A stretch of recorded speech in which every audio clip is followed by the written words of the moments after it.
Hello, everyone, and welcome to RHAP's coverage of Survivor 48 for Survivor Global. I'm your host, Shannon Guss. My head is officially spinning 2 weeks in a row where I was up late last night just wondering so many things, so many questions about the rules of Survivor that we still don't know.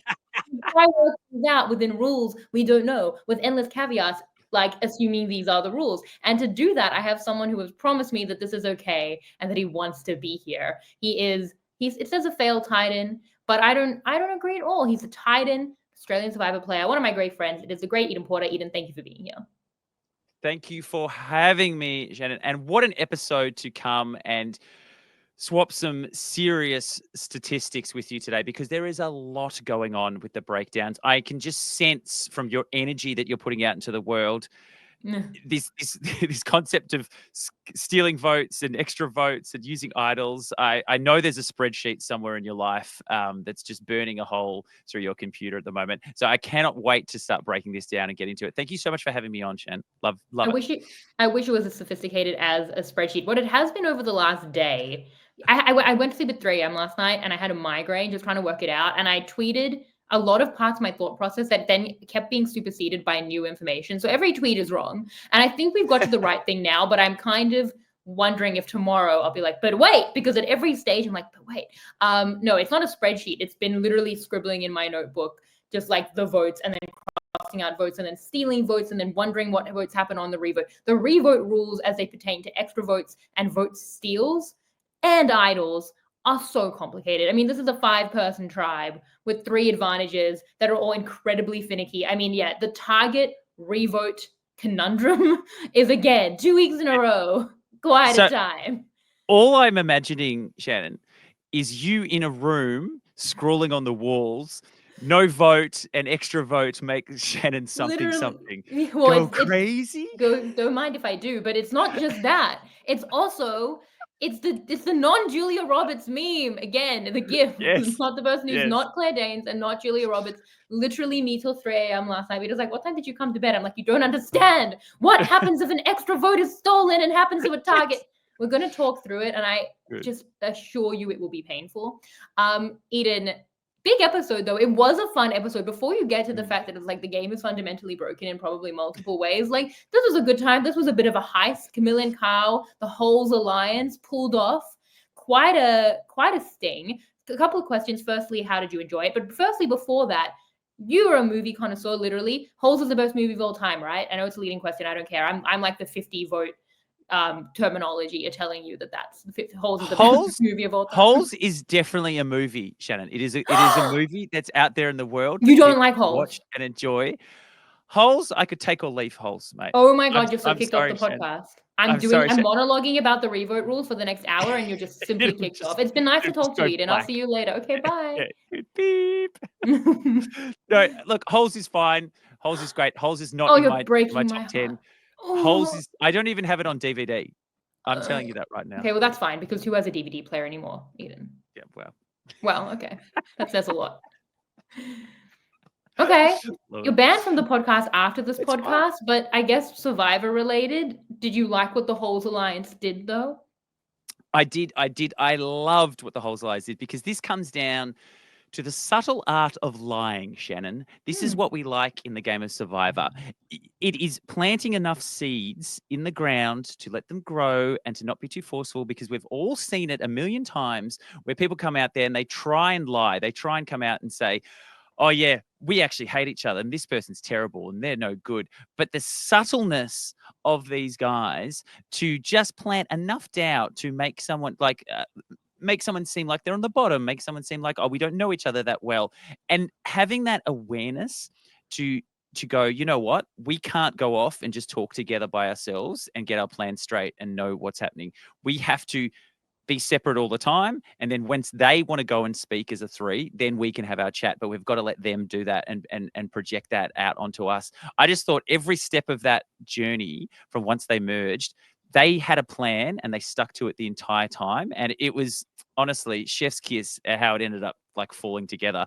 But it all started just with that really subtle lying about, oh yeah, I'm like, Camila's like, oh yeah, I'm on the bottom and I was definitely first to go. And Kyle just being like, oh, look, And it was the way that he disagreed with her that Sean said as well. He's like, oh, I wouldn't say you're on the bottom, because that's what someone would say to sort of confirm that, oh, no, we're actually okay. It was the perfect double bluff. It was really good. I loved it. Yeah, it's like what we were saying with Mary last week about what we always say with people who are bluffing an idol, but then they clearly like, well, threatening with the idol, which is what someone without an idol will do so that you don't vote for them. Like Mary, as she said, committed to the bit, and to lie well, you have to literally imagine that that is your reality. So in that reality, she has an idol. What would someone with an idol do? They would go to the water. They might be less scared, and that then scares people more because it's a more realistic lie. Yes. And Camila and Kyle did that so well, and I completely agree. The way that Kyle was like kind of high-pitched, like, no, I love you, is like the kind of way someone might deny that when like you really were on the bottom, and they did it so well. And I feel like as well,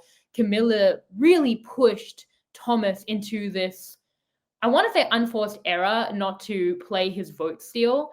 I think the thing is like he had his reasons, but the reasons were around, I don't want people to suspect me because she's putting suspicion on him. And we'll talk about it, the different limited ways that the vote steal might have worked, which again, will have endless caveats of how the vote steal works in a situation like this. But I definitely think you want to play it to give yourself a fighting chance, is where I've gotten to with Thomas and the vote steal. And I think that the first error was not sharing that information with his allies to begin with. The second error was not eventually sharing it to try help your group. And I think that what's so interesting to me is we do see this. We saw it last week with Justin not sharing his information. We're seeing it in what I see as this looming Sver-Lagi war, of which this was the first battle. And I think Sver will win this war because they've been so transparent with their information, and that has given them all these tools in the game that Thomas didn't use. It only put suspicion on him, whereas Camila and Kyle had Mitch's information, where that helped them choose a target, because they knew that Mitch got a blocker vote, and they knew that Thomas could have something like that would be a problem for them in the future, and they used it all so well. So we see the power of that information that Sver have used that Lagi clearly have not.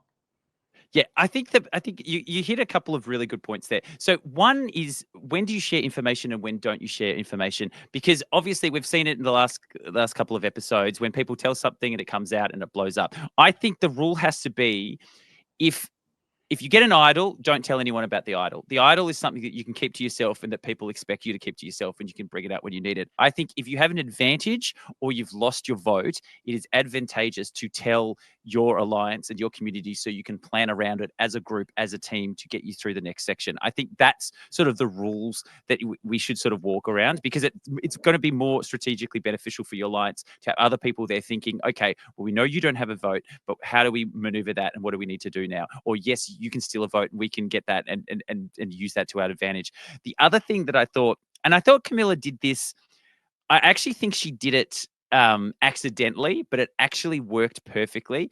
When she started throwing Thomas under the bus and saying, dropped all the journey information and made everyone suspicious of Thomas, I think that was fantastic. But what it ended up doing was making him double down on his lie. Yeah. And as a result, it made him go, well, I don't want to play this now, because then I will have to come out, and then I will have to admit to them that I'm lying. So by doing that, by putting it in there, she made this little barrier of, well, now if he's got something, if he has to use it, he's going to blow up relationships. So now he's second guessing using it. Where if she had never said that or never done it, he might be more likely to actually play it and go, look, guys, I've actually got this. I'm just going to use this tonight, without having to double. Because as soon as you double down on that lie, it becomes harder and harder and harder to tell the truth.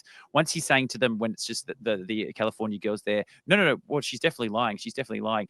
Then to come back a couple of hours later and be like, oh, actually, no, she was telling the truth. It becomes harder and harder. And I actually think she initially did that just to try and create a crack in them, but it worked perfectly with making him double think about using it. I think it was really good. Yeah. I mean, I don't know if you can ascribe like the specific intentionality, but I do think like the general premise of like burying him when he'd clearly told a lie was going to work out in some way, and it did work for her. I do think that in terms of telling information, like with an idol, I do still think that there's utility to like creating a group with it. We saw Say did that and it worked until it didn't, but push really came to shove quickly on Vula, but especially with communally necessary advantages where you can't play a vote steal without other numbers, where if you lose a vote, you are more reliant on other numbers. These are numerical advantages that rely on allies to a degree. And I think a really big part of this as well is that Lagi and Sver were so unlikely to lose challenges. I mean, again, even the strongest tribe we've seen in a while can't win on Vula, let alone Vula. So It's the Yes, well, curse. it's a curse, and it's also probably lack of flint and supplies at all, and no tarp, and it feels like there's a lot of very practical reasons why this was hard for Vula, and Thomas talks about that in the exit interview. But I do think that you had to rely on the fact that like you're probably going to win, and also Thomas has said he did want to work with the California girls against Star, and that's the way that it kind of went for him. So those are your allies. Like he had to share that, and then there was like he'd already made the mistake of not sharing it, but then not getting to the beach and being like, I do have this thing that I can use for all of us. Like, how mad were they going to be? Where else were they going to go? Like at that point, maybe if it's even like a minor issue, it's still better to kind of have that information to be like, I'm using this as a team. So I think it was a big issue not to tell them about it. And I do think as well his lie was that he could opt out. Such a clear lie. I mean, he says that Mitch is lying, but she says that Mitch told them he had a block of it, which feels very true. He told them his advantage, probably showed it, so they know that Mitch is telling the truth. She tells them that Mitch has lost a vote, which also feels like something more true, because why would you lie about that? Like it's anything a bad thing. Whereas opting out is so much the clear lie. Like it's so clear that he lied, because that's what you would say if you still can't opt out, to just like put yourself on neutral ground. So it was really clear that he had lied. Exactly. And did you want to talk about this idea of this train wreck tribe and the concept that is this by design? It is the cast. Obviously, we know that everyone gets selected into their cast, everything. Like, do they purposely make one tribe the train wreck tribe, so we get them whittled down, and then we can swap it up and change it up? And maybe there's people in the other tribes that will be around there for longer, and they go, you know what, this is going to be great television because there's all these crazy big people and they're all going to eat each other apart, and it's going to be really fun. It's going to make the pre-merge really fun. Or is it just the domino effect of you don't have fire, you lose the first challenge, and then suddenly you don't have your fire, and then you can't build a good shelter or get food because you are scrambling every day? If you think about how every day almost, or every second day, you're going to tribal, you're doing your scramble, you don't have time to go, guys, let's just take a couple of hours and build the shelter up, because you are scrambling the whole time.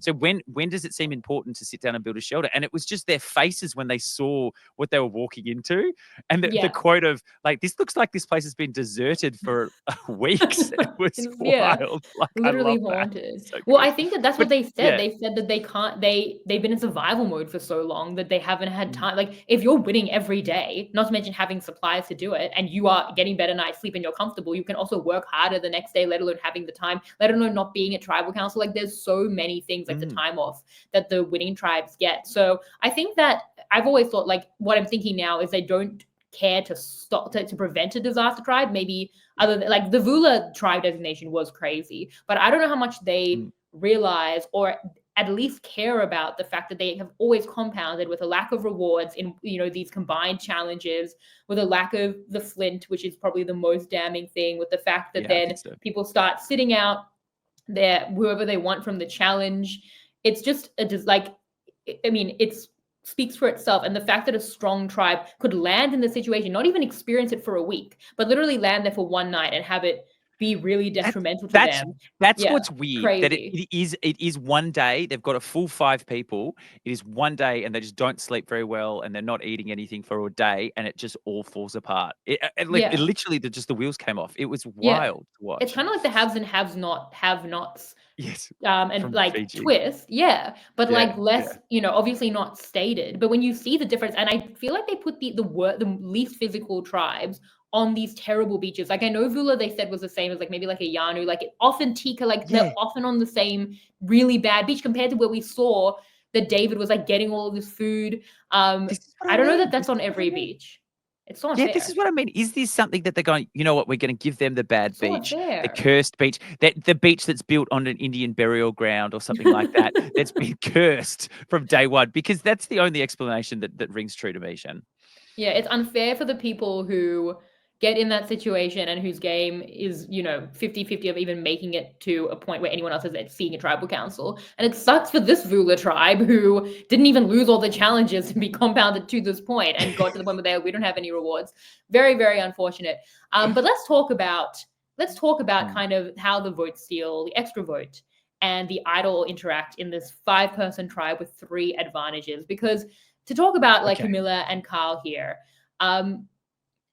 it felt like they had it on lock, right? Like they threw both of their advantages added. It's been confirmed that Kyle did use the extra vote. Yep. And I mean, it's been stated, but what it means was that they could not lose extra vote steal aside. If it's just 3 versus their now 3 votes, they can't lose, because either what will happened, which is that Kyle wins on the idol, or it goes to a 3-3 tie where at a rock draw, immune Kyle and target Camila are both immune from rocks and can just be like, you guys either go to rocks, Shaheen and Joe, or you turn on Thomas. So I think that they were right to throw all of their advantages at this. I know that there's been questions around, like, was the extra vote wasted? You know, Kyle thought that he was going to be the target, and he thought that, you know, he could just use his idol. But I do feel like they couldn't know who the target would be. It was something that the California girls were even disagreeing on, and it's Camila's extra vote to save herself. Like, you wouldn't want to leave that open. It's more about seeing the next day, and I guess hoping to win challenges in what is a strong tribe where you are very close to emerge. So I thought that this was the right thing to do in a survival situation. How do you feel about the way that they kind of threw trinkets at it to win the day? So I think there was a couple of things that happened that really opened the door for them as well. Like when Camila saw the guys going through Kyle's bag, that is a big indication that they're looking at targeting him for the vote, and that it's going to move forward, and that they didn't think they found anything. They're like, no, that's all good. I think that she then has that information of they're really targeting him and looking at him, and now they think they've looked in his bag and they haven't really found it. By the way, that was a very poor search of a bag. Can I just say that right now, Shannon? That was a squeeze and grab and move on. Absolutely terrible. Yeah. And the fact that he put it in his shoe. He put it in his shoe. And you know what they say about shoes? You see, you put it down near the toe, because criminals, they just check the heel and then they move on. That's what happens at the beach when you put it down. Yeah, exactly. Oh, so what? Where? You know when you put your wallet in your shoe? No. At the beach? Oh, Shannon, No. come on. You've got to watch more Seinfeld. You're missing all these references Oh, here, I'm mate. so sorry. That's so unfair. That's so unfair. Can I give you Friends references from the one where they went to the beach? We can, Okay, yeah, 'cause we Phoebe can found her birth trade bomb. that. It was a There's a whole classic thing. it's a classic Seinfeld bit of putting your wallet in your shoe. I Oh know my I God. choose not to run. Yeah, I know these yeah. pretzels well, are making me thirsty. that makes up for it. Well, you Yeah. only know that because I wore a shirt for an No, entire I season. already knew that one. on I it. got that one. Don't worry about it. No, but back to the point at hand. Wait, So, fun story, by the way, for everyone who doesn't know, the fact that Eden actually met Jerry Seinfeld and said to him, I wore a Seinfeld shirt on Survivor, like my whole time I was there, and Seinfeld was like, okay. cool. And then he can't continue walking out the door with his hat on. I was Yeah. like, not a big fan. You were like, you are my whole life. That would be like if I met Taylor Swift and was like, I'm alive because of you. And she was like, okay. Just like scene zone Cool. you. See Cool you story later. though. Yeah. Cool story. But back to the point at hand. I thought that was a big tell. I thought that was interesting. I thought the other thing they did really well, Camila instantly said, okay, Carl, you're going to take my extra vote because you're the one with the idol, and you're going to play the idol, which is going to protect you from being the split vote, where in a result that it's you got the same amount of ties, then you can't vote, so you can't have your 2 votes. So giving it to the person that had the idol, I thought that was another thing that they'd really thought about. I thought that was brilliant. And just to be like, you know what, I'm all in on this. This could go home, but let's just put all our trinkets together and use them. It's the right philosophy. It's the fact that they, and there was, I read a few people out there saying like, oh, I don't think Camila should have like called out Tom in front of everyone about the journey and all this sort of stuff and putting it out into the world. But I actually think in that situation, they were just throwing everything at the wall. They did every single thing they could. And I think that's what you have to do when you're in that situation. Interestingly enough, I actually think the boys actually probably played this with a little too much confidence, because I'm sorry, a 3 versus 2 is a really dangerous like vote, and it is really hard, especially with all these trinkets in the game. You don't know who's been on journeys, you don't know what people have, so it is really dangerous. So to be as not cocky, but to be as confident as they were, I think the correct way to play that from those guys would have been in a similar vein to what Camila and stuff did, is don't come at as a 3. Come at it as, look, I know I'm on the bottom of these 3. So if there is anything, and then try and create something where there could be a crack and make someone else the swing vote. and then at least give those guys some confidence to go like, oh, maybe we've got something here. Then maybe they don't play both their advantages. Maybe you can sort of break it down that way. So I think the boys played it with so much confidence that the other two knew, the Holes Alliance knew, we have to do everything right now, or our game is over, and there is nothing holding them back. They would have gone to rocks. That's fine. It would have been totally fine for them. They've got nothing to lose. 100%. They threw everything at it, kind of like a two-person David tribe, or kind of like Stanley Yelnats and Hector Zeroni, right? Teaming up to throw everything at a plan. And Yes. I thought it was really good. And to be fair, like you say, it's a 3-2, which is dicey. Thomas knows Bianca went on a journey that Camila went on. Correct. That was lose or gain a vote. So to use the vote steal just on the threat of her having an extra vote to take it to a 3-3 where it'll be 2 for them v1 in a rock situation where they have that leverage, that in itself I think is really dicey. Yeah. So I think that they did really well to seem like they had nothing because they acted really desperate, which I think was really good. But there was never any chance here, I thought, of them turning on each other. Like Rob talked about like a prisoner's dilemma, which it's not, because in this situation, I want to talk about a different prisoner's dilemma separately in this podcast. But for them, first prize is winning together and not turning on each other. And more importantly, Kyle is immune, so he's never turning on Camila because he knows he's going to be completely safe. And Camila turning on Kyle is never going to work. Like that actually would be good because it's what happened. It would protect them if they all vote for Kyle. So they had enough ammo to throw all of their trinkets at it, and I think they did it really, really well. But I feel like we need to get into the rules discussion before we talk about because there's so many caveats, so many things. Where to even start? So you mentioned that Camila gave her extra vote to Kyle, and for people who might be confused, what's been opined about this is that Kyle's going to be immune. He's going to play the idol himself, so it means that if Camila's the target and can't use her extra vote, Kyle will have it. He'll be immune. He will definitely be able to revote because he will be immune, and he can use the extra vote. I don't understand this because I think that vote steal aside, if you have an extra vote based on the 47 revote rules, which actually have thrown a cat amongst the pigeons in ways I clearly didn't anticipate at the time, and it's making me rethink a lot of things. But if you have an extra vote, and so it's like a 2v1 versus the other target, shouldn't you get to still vote? Because in a disparity where it's 1v0 because someone has lost their vote, you maintain the 1v0 disparity. So surely you should, and a 2v1 disparity, maintain a 1v0 disparity even if you are a target. Why not? Maybe they just don't know. They clearly just don't know, but that makes sense for consistency, surely. But okay, so there's another thing as well. The difference between an extra vote and a steal a vote in terms of the vote, because you are using someone else's vote in that regard. Yes. But it's not 2 of your votes. Yes, I completely agree. Like I've got a lot of thinking now on Thomas stealing a vote and what might happen if both he, say, and Camila's votes as targets are negated. And I feel like Thomas would lose 2 votes. Now I've gotten comments like, but wouldn't he have the votes because it would be actually compared to the other target, Camila, 2v0, he should have a 2v0 vote disparity. But I think it's a 1v1 target v target disparity, but he just owns both votes, so he loses both votes. But am I wrong? I don't know, but all of my thinking is based on the thing that's right for me, and now I'm going to have to endlessly caveat both situations. So that's the first thing. It gets so complicated with the stolen vote, Eden. Here's what broke my brain at 3 a.m. last night. Okay, hit me, Shannon. I'm ready for it. If it's true that you can use your extra vote on the revote if you're a target because of the 2v1 vote disparity.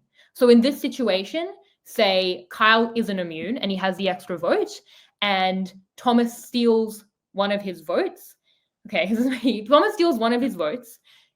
They are both targets, but one of Kyle's 2 votes should still be applicable because through a revote because of the 2v1. But Thomas has stolen one of Kyle's votes. Which vote carries? Yes. Is it the vote that Thomas stole, or is it Kyle's remaining vote? Because again, in this situation, one of them as a target, Thomas's vote and one of Kyle's votes are negated, but the one extra vote is live. Did Thomas steal that vote, or did Kyle maintain that vote? And this will have to be like arbitrarily decided by what is the more powerful advantage. Like, are they going to decide extra votes are the most important thing? Like Thomas steals Kyle's organic vote, but Kyle gets the extra vote. Or is it vote steals are more important? They supersede extra votes. So Thomas steals the live vote and Kyle is left with the target vote, which doesn't carry. Which one is it? It's very important. The revote rules, Eden. What we need to do, we need to get a poker player in here, because obviously poker hands have different values, right? So we need to know that like a three of a kind beats a two of a kind, and a full house beats this. So we need that hierarchy for our advantages. We need to know in terms of the advantage hierarchy. Which is the four of the kind, which is four of the kind, which is a full house, and which one beats which, because we need, these are the things we need, Jeff. These are the things we need to know. We can't the fact that we were so close to going back to the rule book 2 episodes in a row where Jeff is like, is very, very concerning, and something that I want to talk about. But okay, another thing as well is like, I've always assumed the vote steals 1 vote. So that if you have like, if Carl has 2 votes, it steals 1 vote. Other people have thought maybe it negates your entire ability to vote. No, so I don't think so either, because it's called steal a vote. It's not steal voting. Yeah, but the beware advantage, if you haven't found beware, but you've given up your vote, you give up your whole voting potential. But then I feel like stolen votes or shot in the dark, even if you have 2 votes, I feel like you'd be able to vote and then you shot in the dark. Like, I think that's what it should be. But is it? Yes, that's what we don't know, because theoretically you should be able to steal someone's vote, use your vote for your shot in the dark, which is what it's used, and then your normal vote is their vote. That should be legal. That in my mind, that makes complete sense. But the things that make sense are only one part of the equation. I feel like, okay, when the 47 revote rules happened about people, like, targets being able to vote if their other target doesn't have a vote, I thought this is good, because it was always based on the fallacy of like, you both can't vote. You can't vote for each other, so now neither of you can vote. It's like, no, but you can vote for each other, because what if there's a vote disparity? What if it's a 3-person vote? And I thought this is for the best. And it's been just simply 2 weeks of this Eden, really actually 8 days. But in that time, I think I'm starting to change my mind into what I listen to the Future Past Survivor podcast, and great stuff here that Brian and Josh do. And they have like what's called the up for execution style of voting, which was the pre-47 vote rules, which is just like vote disparities aside, however many people are in the tie aside, if you're up for execution on the revote, you just sit it out. And maybe that is better. And maybe we go back to gaming it in our little ways, where we then start to factor in who does and doesn't have votes and how that works, in terms of like how we could utilize that for the people that are up for execution. Maybe that is the better thing, because there have been so many issues just in the last 2 weeks alone. Now, to be fair, in the last weeks alone, in the last 4 weeks of the show, we've had 6 forced journeys where people have to play the game, all related to like lost, stolen, extra block votes. We've had 2 tribals with 1 hit shot in the dark. They all have a shot in the dark, so at any point that can come into play. 3 advantages in play today, and a lost vote last week. It is a lot. But my question is like, are we going to have to keep finding these finicky little solutions around extra vote is more important than vote steal, or vice versa? Or this is what makes sense about when people are voting as targets, but then can't or can go to a rock draw. Are we going to have to keep solving the issues as they come up and breaking my brain? Or does it just make more sense to have the pre-47 rules, even if it was based on seemingly a logical fallacy, but it's cleaner, and then we can continue to try and like exploit it as we did for decades? Is that better now? Yes. Everything I know is a lie. All it should be is, and it should just be, if it's a tie vote, then you can only vote for those people, and those people don't vote. That's what it should be. But it doesn't make sense. It's not fair to the vote disparity. But maybe that doesn't matter. No, and maybe if people can exploit it, then they should be advantaged by that. Correct. That's just what it should be. It's like, it doesn't matter how many votes you've stolen. Doesn't matter how many votes are stolen. Doesn't matter how many extra votes people have. It doesn't matter. You have the same amount of votes as someone else. Therefore, like you said, you're up for execution. You can no longer do anything to affect the game. It is all up to everyone else. They do it again. If it's still drawn, you go to the open forum. And if that doesn't work, then Jaden just comes in and votes you out. And that's fine. That's what I think. That's what happens. I think it's funny how quickly I folded, because as recently as last week, I was like, it's good that they do the 47 revote rules, but here's how you fix it. 1 week later, I'm like, enough. It's broken me. And I think I want to go back now. I think maybe I want to go back. But the thing is, it's so complicated either way. Like, talking through these rules is so complicated, and certainly like very messed up by who votes as targets on the revote when there's the vote economy and like mass vote disparities. And then, as we talked about for decades, I mean, gaming gaming the type of like up for execution style voting system has always been complicated. I know I messed up what Andy and Sam could do if Sierra wasn't with them on the Annika vote 6 months ago, and it still curses my brain. I've actually subsequently spoken to Andy about the fact that they were aware of that and were going to game it. Oh no, but wait, those weren't even the rules and they didn't know that at the time. But like, it's so complicated, and I'm meant to be like a quote unquote expert here, and even I am like, either way, like it's either complicated to try game the up for execution style rules, or there's so many issues apparently with the targets having votes in a vote disparity. How are casuals watching the show? Oh, they don't watch it. Oh, right, they don't care. I think the worst place to be would be like the middle level. Actually, probably the worst place to be is me thinking about it that much. Actually, no, I think the less you think about it, it's probably most better. pain. Yeah, you're right. You are getting the most pain from this, Shannon. Yes, the more you think about it, absolutely the worse it gets. Okay, so what was it? Was it Game Changers where they brought in that rule that no one cared about? Auto rocks? Yeah. Yeah, it was, yeah. Do you remember that? That hung around for what, one season, 2 seasons? It was meant to be this big thing of like, no. If it's a draw vote, you're going to rocks, and we're trying to create rocks. And it never happened. It never panned out. What about, like, that was them trying to stop people drawing votes and things like that. Are there other options where if you get a draw, first round, if it's a tie, you just go to fire straight away? Let's get more fire making in Survivor, Shannon. Every opportunity we need to make fire, because that I said that last week unironically.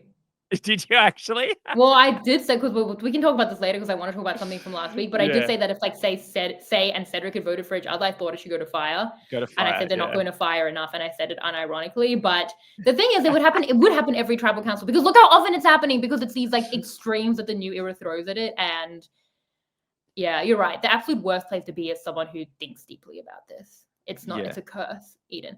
So you know, So you know the Thomas's steal a vote as well, and how he ultimately decided not to play it.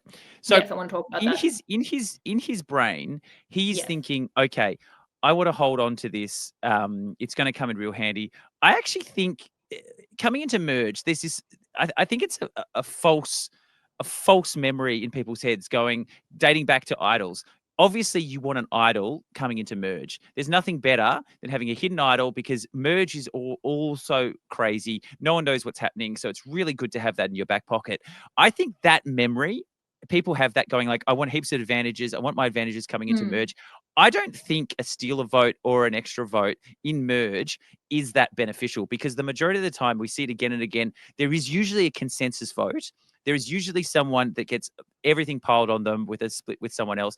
I don't think it is that beneficial for your game to have a steal a vote or an extra vote in that original merge tribal council. And then what's happening? Then you're holding it onto it until like a few more episodes down the road. Now you're holding onto it for like 5 or 6 episodes. No, use it when you need to. Use it when you feel like you just need to get through the next day. Unless you have it locked in and locked down, but they didn't have this locked in and locked down. They knew there was a possibility that things could go sideways. So you just use advantages. 3-3. I think 50-50 chance it's a 3-3 with them having better leverage at rocks. Yeah. Do you think the guys really realized that, or were they just did they just 100% think that they were voting for each other? Did they just 100% think that? I think they got super, super snowed. But firstly, I agree with you. I mean, I've definitely spent years at this point talking about how useless the extra vote is. It is ironic how much it helped here and how much it would have helped next episode if they still had it. So those were, like, again, in these tiny tribes, a good place to use it.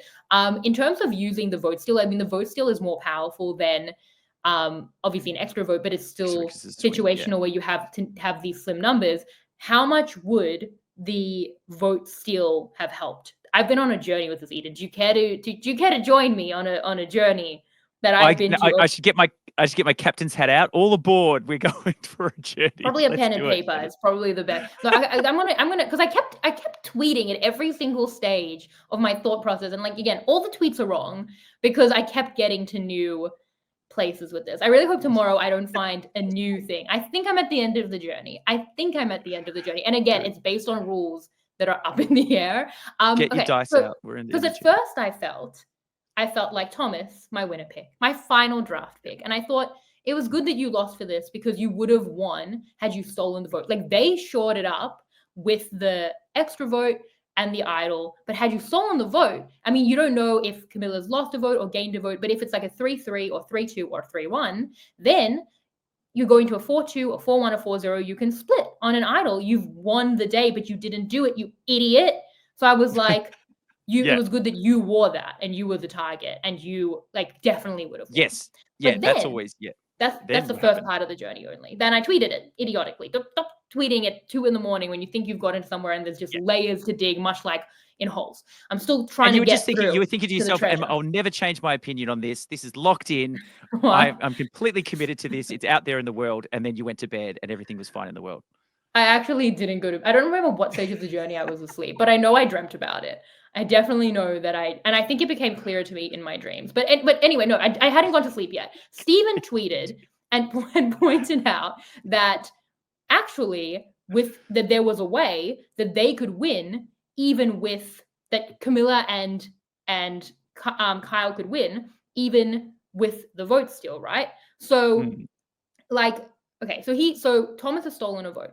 So say he had stolen, okay, this is what Steven tweeted. Say he had stolen Camila's vote, then what would happen? Again, assuming that Thomas steals a vote and it's still Camila's vote. So it's one vote of Thomas's that he has and one vote of Camila. And because they're both targets, he loses both votes. Now, this is assuming that he doesn't have 2 votes to her 0 that would count on a revote based on the disparity. I'm assuming, because if he has votes over Camila because they're his votes and there's a disparity, then actually he would win. And I go back to being like, you idiot, you could have won with the vote steal. But assuming it is Camila's vote and his own vote, and they're the 2 targets, it means that Kyle, immune with 2 votes, the extra vote, and Joe and Shaheen, another 2 votes, are the only people voting in a revote. And it's actually a 2-2, where again, Camila and Kyle are immune at the revote.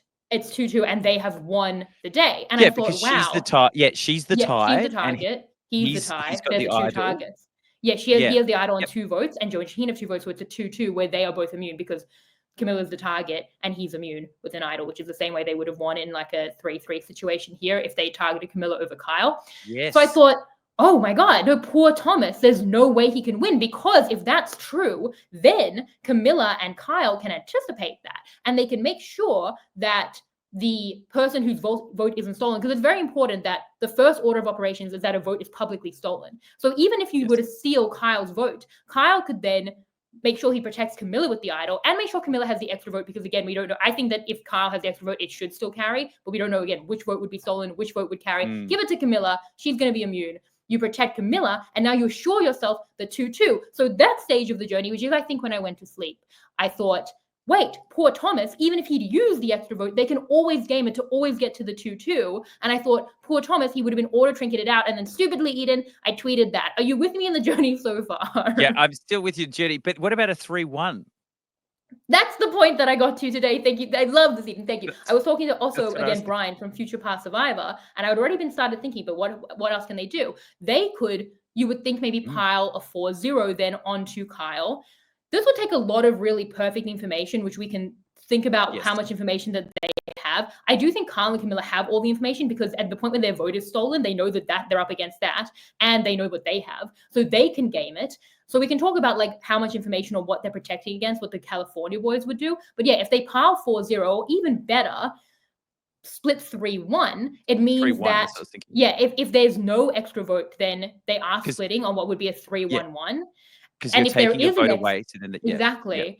And if it's not a split if they have an extra vote, which they do, but it gives them a chance at Kyle. And then Kyle has to choose between, wait, so am I trying to protect Camila and shore it up on the 2-2? Am I trying to protect the person whose vote was stolen to shore up the 2-2? Or am I then worried they're going to pile on me or like mass split on me with a quasi split at that point, assuming there's an extra vote? And now maybe they just vote me out of the game. And that becomes the game of chicken, where it's like, do I want to protect her, try to get to the 2-2, or am I protecting myself because they probably will pile on me? And I think they're incentivized, we'll talk about it, to pile on at that point the person who they haven't stolen from. Wait, is it the person they have or haven't stolen from? I got so close. No, Yeah, at the I think point, I think yeah, at the point where sorry, pile on the person they've actually stolen from, which would at that point we're talking about it as if it's Kyle. So Kyle's been stolen yeah. from. He's either going to give Camila the extra vote and protect her so she can get to the 2-2, or he's going to protect himself, thinking, "Well, I don't even have a shot in the dark now. What if they just pile fully on me in a 3-1 or a 4-0? 3-1 is better, and that becomes the game of chicken." Okay, that was Yes. the journey. No, I think that might be the was end of the that was journey. no. Yeah, That was a great journey, Shannon, and I've thank you aged so much. to I've aged to get too. here. We've all aged But because it's been hours, right? But also in no, pure stress. I'm so no. sorry. But I think that that breaks it down really well, and I Thank think you. when you look at it from a point of view of let's assume that they don't have an extra vote or anything like that, and then that's when I think the 3-1 comes into play, because you go, we're going to Yeah. steal one of their votes and we're going to put one more in because we're assuming that they've only got 2 votes. Now they've only got 1. So there's nothing they can do. That's how we're going to look at it and break it down. But I don't think, like, the thing that we don't know, right, is when the vote is stolen from someone, does that then change who Kyle puts the idol on? Because that psychologically Yeah, that's the whole point. is is the whole point of, like, hang on, okay, now we know she doesn't have a vote anymore. So is that now they're more likely to dump votes on her and go all in on her? And now should I play it on her? But now I'm opening up, and that's when you test their resolve to be like, are you Yeah. game enough to put your game on the line to save her when it could be you going home? And that would Yes. have been really interesting. And I think that's the psychological thing, to see who breaks and who blinks in Yeah. that regard once they I know that do there is actually something happening. Yeah. I do think Kyle should then play it on himself, because I think that the California girls, I've been saying California boys, they're a man's alliance, but California girls are incentivized to do the 3-1 because, again, like, if you're just scared of an idol, then you do the 2-2-2. 2-2. But you Yeah. know that if there's an extra vote, which again is a distinct possibility because Camilla's been on the journey, you know that can get it to the 2-2. So I think that you want to do that because, again, without an extra vote, the 3-1 is a fine split. And with the extra vote, it could go to a 2-2-2, which is bad anyway. So either way, I think the 3-1 is better. And then you're hoping that Kyle doesn't play it on himself, or that he doesn't protect the person whose vote was stolen. But then can Kyle anticipate that they're incentivized to do that, to try and not get to the 2-2-2 and play his idol, and what at that point wouldn't be a split because they'd have 2 votes to come over the top of an idol negating a 2-1. Basically, where I got to in the journey was, it was like, wow, Thomas would definitely win if he stole. Then it was like, poor Thomas, he could never win if he stole. Then it was like, Thomas could win, but it's a slim, tiny little gap. And that's where I got to in the end. Now, I'm very glad that Thomas didn't, thank you. Please, applause is necessary. I'm very glad that Thomas didn't play the vote, that he didn't play it. Because again, like, that would be the better move. And I feel like he was snowed by more human elements that we've spoken about, where they don't even believe that they're together, where he's making wrong decisions based on the fact that he hasn't shared information. Like, I much prefer when people make more human decisions, or are doomed by more human decisions, or are doomed by the gameplay of people, rather than it feeling like this whole, like, blocked up Trinket game. And that is what we got. And I did enjoy the episode, but I do think as well that, like, trying to game all of this again on rules we're not even super sure about and are making assumptions about is quite difficult. But where I get to is, yes, Thomas should have taken the shot, but the shot wasn't as good as I first thought, but not as dire as I second thought, and it was in the middle. And I think that's it. But if tomorrow I wake up and there was another part of the journey, I'm going to be so irritated, and I'm going to record another small little 5-minute podcast. I'm going to release it on the feed, and I'm going to be like, this is actually the thing. Okay, great. No, Shannon, there is not another layer. This is not Inception. Is there no We're not going to the Please tell hospital. me. We're Can not you in think the of another hospital. layer here? No, we are should not. be? We're not. We're going at regular speed. Time is not slowing down. Get your little spitting top out, Shannon, and spit it on the table to make sure you're not dreaming. I don't even know There's anymore. no more layers here. There is no more layers. Okay. I But don't know. what I do think is really interesting, like, if you look and let's zoom out for a second and look at all the tribes after this sort of swap happened. All the fun, interesting dynamics and relationship stuff is, no one is talking about in terms of the breakdowns. Oh, what if they've got this and this could be an extra vote and stuff like that.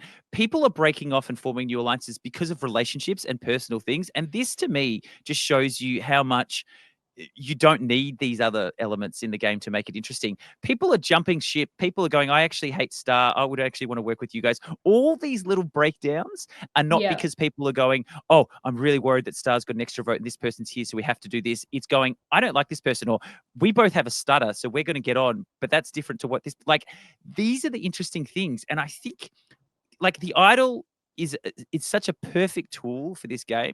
And if you look at what would have happened in this vote if we just had an Idol, doesn't it turn out exactly the same?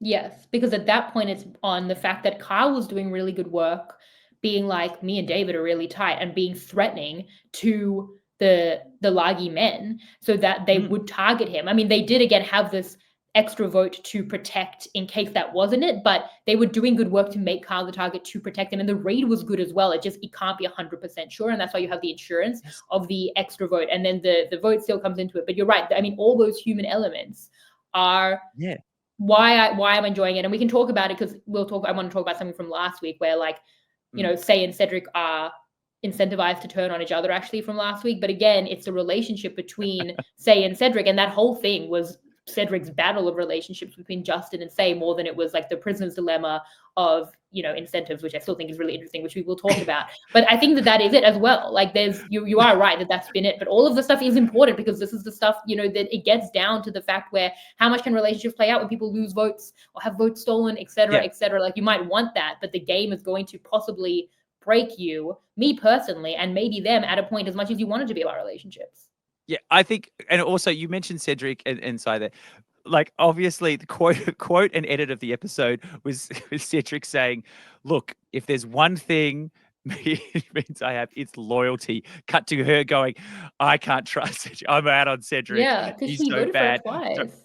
Yeah, and it just shows you, like, if you're going to put someone in a position like this and then backtrack, you never do half measures. You go full measures. You take people out when you're going to take them out, because all it does is come back and bite you in the bottom. And that's exactly what happened with their relationship, which is wondering if, like, the journey I think it made sense. I think it made sense more than the New Era journeys have made sense, right? So that if that's the barometer that we're at. I think with Thomas it is very interesting because he said in the exits that he was, like, chosen from Lagi to go on the journey that he went on. Obviously they gamed the game in terms of, like, they probably just pick numbers, and he was so much in the middle of it that they're like, you go.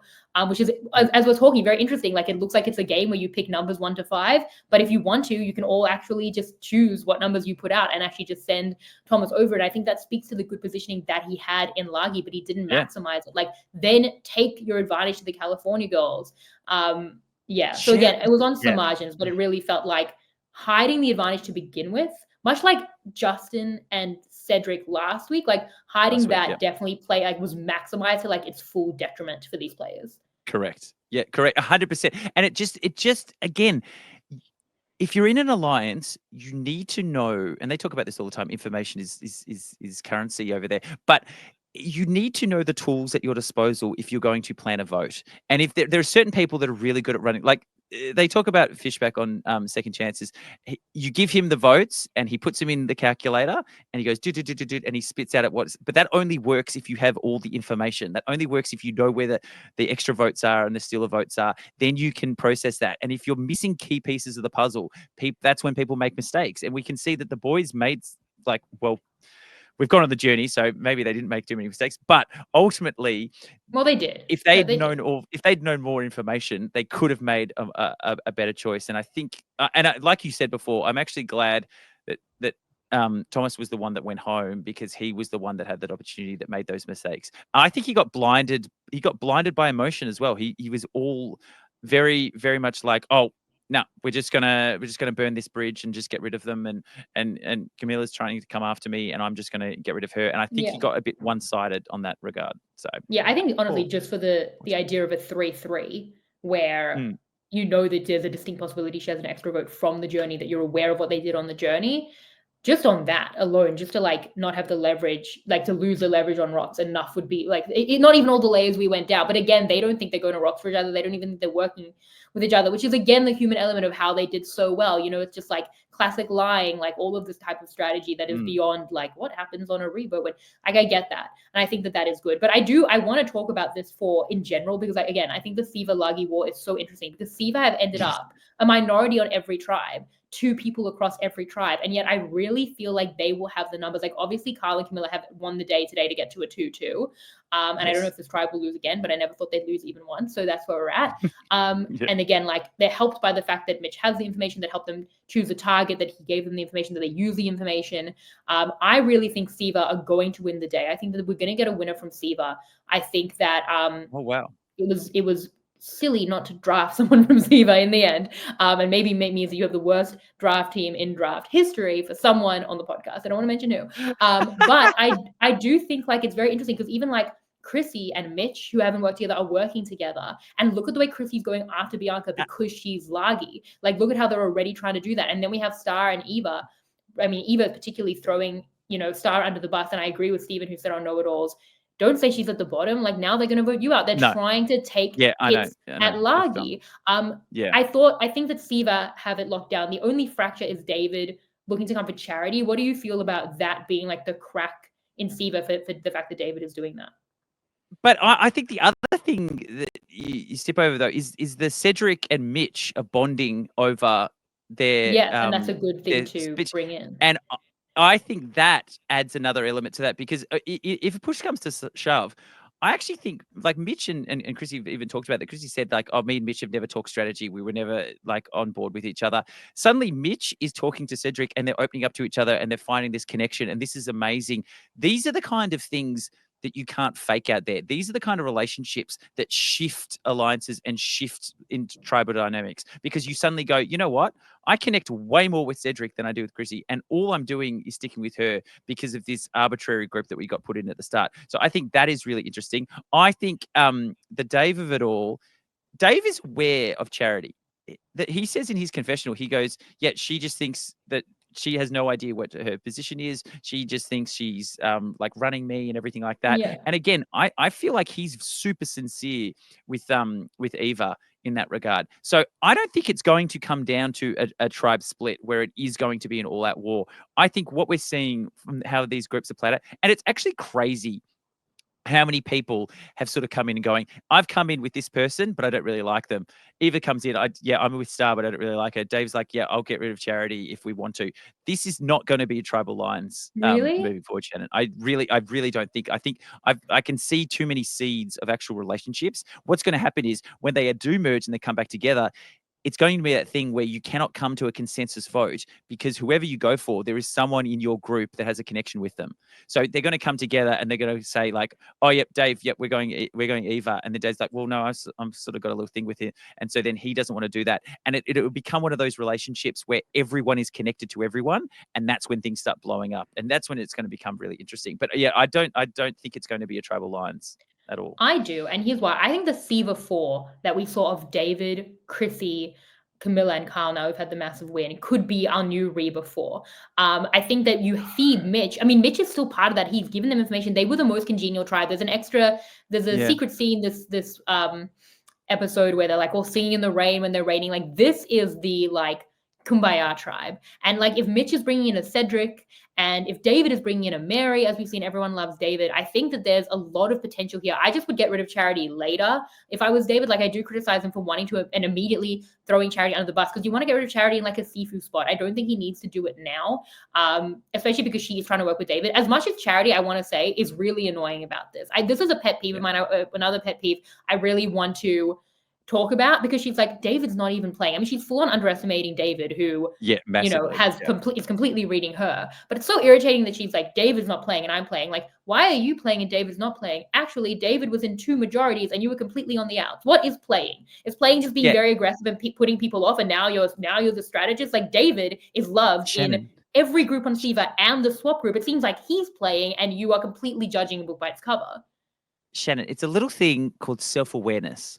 And some people have this thing and some people do not have this thing. She does not have this thing. She has no idea how she's perceived in the wider group. She has no idea how Dave perceives her. She has no idea her position in the tribe. Like this is the person that you get rid of. If Dave's not liking her and he's finding a better connection with Eva,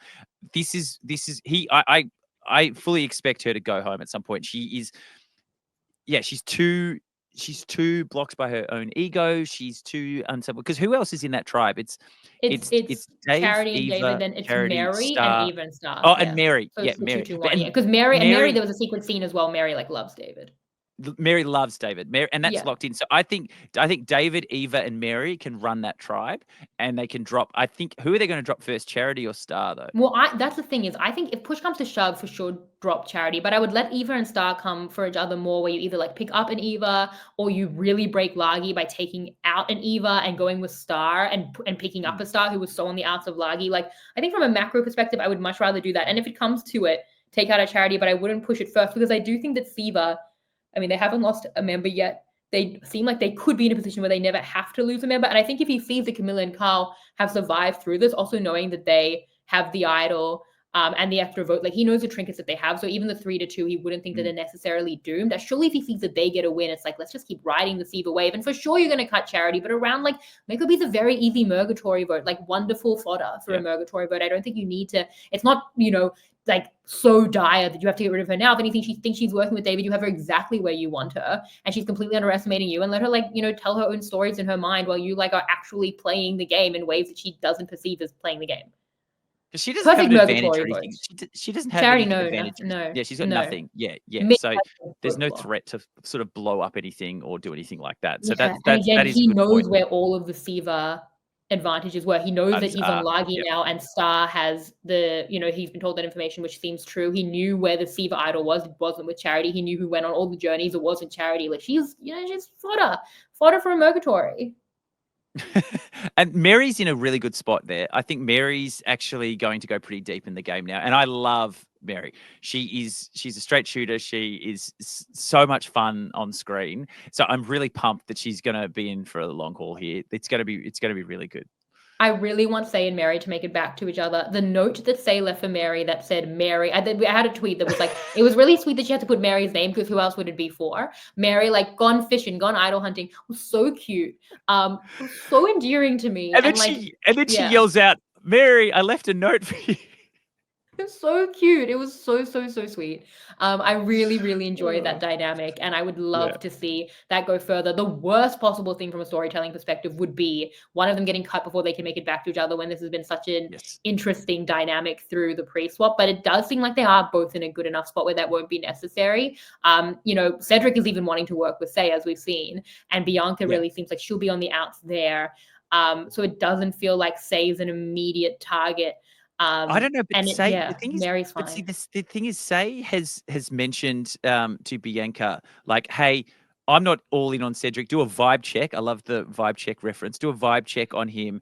And she was really saying to throw him under the bus. But the Cedric and Mitch connection is growing by the day. And Mitch, but Cedric wants to work with Say, so that's not that bad for Say. Yeah, but if Cedric finds out that Say has been throwing his name out there and actually is turning on him and actually is pretty keen to get rid of him, then I think Say is on the wrong side of everything, because I don't think, like, then Bianca is more incentivized to be like, actually, maybe Say's the ship that's sinking and I need to switch over here.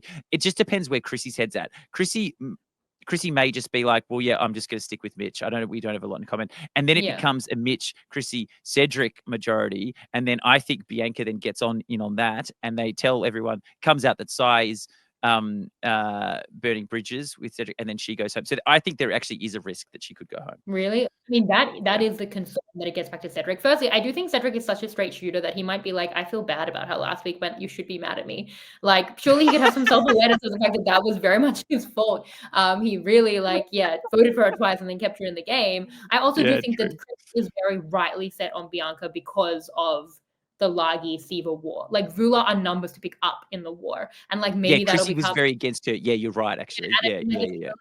I'll go back to tribal council and somehow win out, and like Lagi start to be defanged, or if we see one of Eva or Star go home, like maybe that becomes less of an issue, and they get down to 4 people, and now it's completely irrelevant compared to Vula. At a point, maybe the war's fighting itself, and winning itself without them even doing it. But yeah, I mean, I think it should be okay, because anyway, when are they merging? Is there like one vote till they merge? Probably. It probably is, Yeah, the thing with Chrissy as well.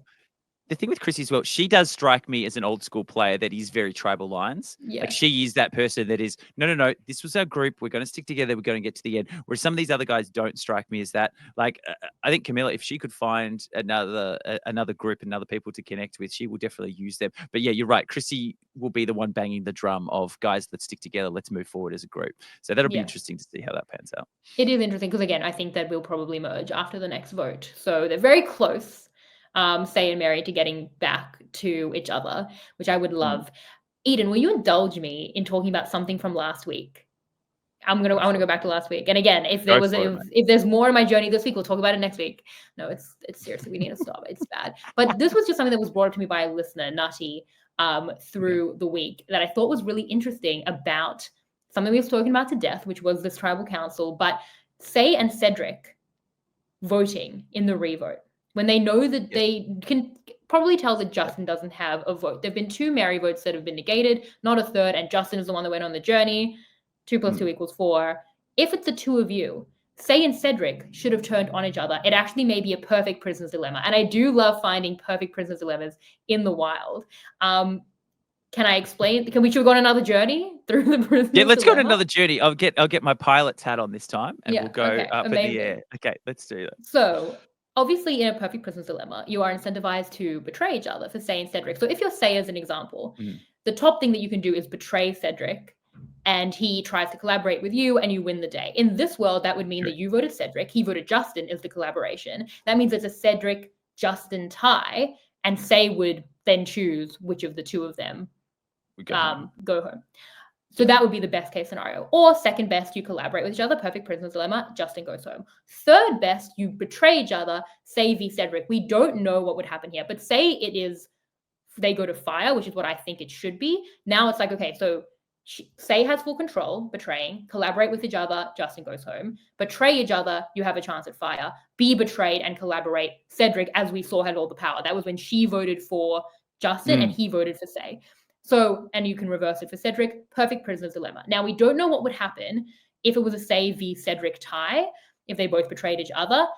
Either they go to fire, we thought, maybe, or maybe Justin is auto-rocked out. I did rewatch the 42 Jenny Tribal Council, and Chanel and Mike were going to also draw rock. So it is possible that Justin would have to get auto-rocked out because he can't decide who to vote for because he doesn't have a vote, but he is meant to be a rock picker, and he would get auto-rocked out. And in that way, it's actually not a perfect prisoner's dilemma, but it's even clearer to betray, because then if you're betraying, it means you either have full control or you both betray each other and Justin goes. And if you collaborate, Justin goes. But if you are betrayed and you collaborate, the other person has full power. So it's never made more sense than to just, betray and maybe even Justin goes anyway, or you have full power. So that's where we're at. Didn't Keith find himself in that position where if he would be the only one that would have to draw a rock and he would have gone home if he didn't change his vote? Well, Cedric, technically could have been the only rock picker last week, but the thing that has a precedent. That has a precedent because they did say that. They said, well, no, because in this situation, Justin doesn't have a vote. Like, he still had a vote, but everyone else who had a vote was immune. So he was the only one, but he still could be like, he could still try and take it to the unanimous decision. If like someone like Kelly was like, no, Kelly could have actually decided like, no, I'd actually rather have Kimmy, and auto-rocked Keith out of the game. So that's a bit different because that was on him being the only vulnerable target in a multi-rock discussion. It wasn't on someone like Cedric being the only person in the rock discussion and the only rock picker. This situation with Justin would make him the only rock picker who cannot actually come to a unanimous decision for rocks because he doesn't have a vote, which I would hate.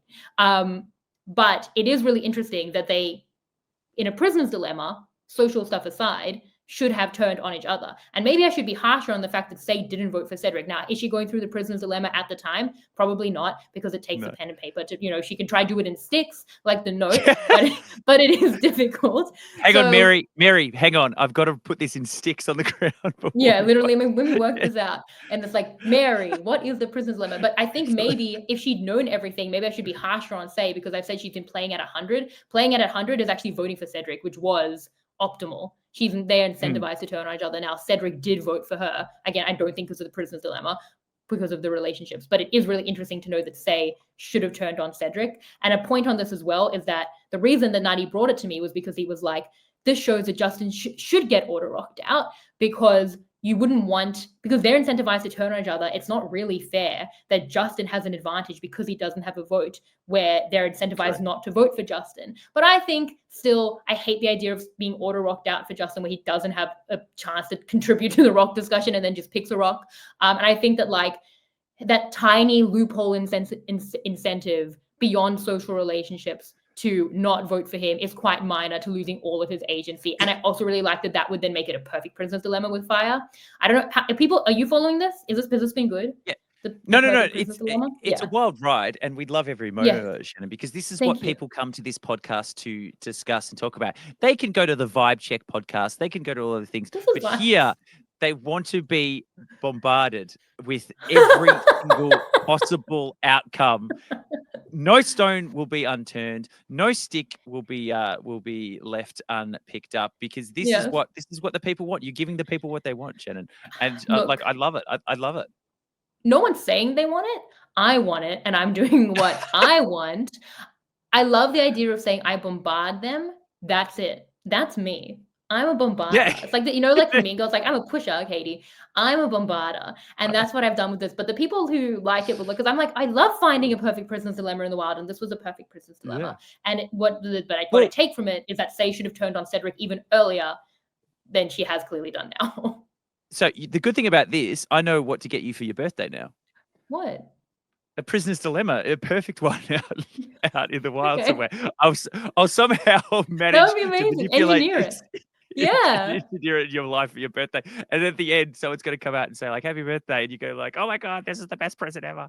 It's going to be great. I love that. I love that. That's so thoughtful. My birthday is in 11 months. Yeah. So, but think about it for the future. For next year. I've got to play. I've got to plan that far. I've got to hire some actors and everything, Shannon. Just watch out. Watch out. Oh my God. What else?